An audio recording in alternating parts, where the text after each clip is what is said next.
গায়রত আসলে কি? গায়রত কাকে বলে? সাহাবীরা তাদের নিজের স্ত্রীর নাম পর্যন্ত পরপুরুষকে বলতো না। দিস ইজ গায়রত। একজন গায়রতহীন পুরুষ অনেক ভয়ঙ্কর।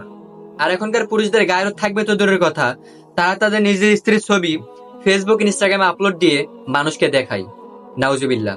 আল্লাহ তাআলা আমাদের সবাইকে এমন গায়রতহীনতা থেকে হেফাজত করুন। একদিন এক ব্যক্তি আলী ইবনে আবি তালিব রাদিয়াল্লাহু তাআলা আনহুকে জিজ্ঞেস করলেন তার স্ত্রী কেমন আছে। তিনি উত্তরে বললেন, তোমার রক্ত যদি হালাল হতো তাহলে তরবারি দিয়ে আমি তোমার মাথা কেটে ফেলতাম। এরপর মক্কার একজন মুশরিক তার উটকে জবাই করে দিচ্ছিল। তাকে প্রশ্ন করা হলো, আপনি আপনার উটটি জবাই করলেন কেন? আপনার টাকার প্রয়োজন হলে তো বিক্রি করে দিতে পারতেন। তখন লোকটি বলল, এই উটের উপরে আমার ফ্যামিলির মহিলারা বসতো, বিক্রি করে দিলে অন্য পুরুষরা এই উটের উপরে বসবে, যেটা আমার সহ্য হবে না।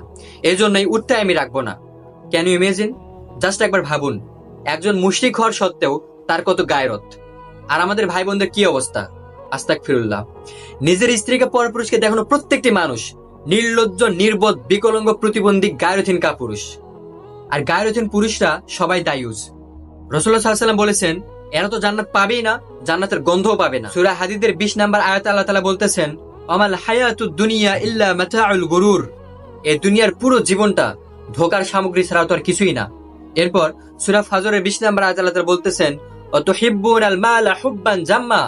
সেদিন মানুষ স্মরণ করবে, কিন্তু এই স্মরণ তার কি কাজে আসবে? স্ত্রীকে সাথে নিয়ে বন্ধুদের সাথে হাসি তামাশা আড্ডায় ব্যস্ত থাকে।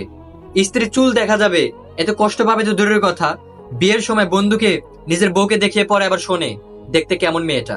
বন্ধুর চোখের খোরাক বানিয়ে তারপর সে বিয়ে করতেছে। আর এটাই নাকি এখনকার ভদ্র সমাজের ট্রেন্ড। আর এখনকার ছেলেরা বা পুরুষরা পুরুষের কাতারে তো এরা পরেই না।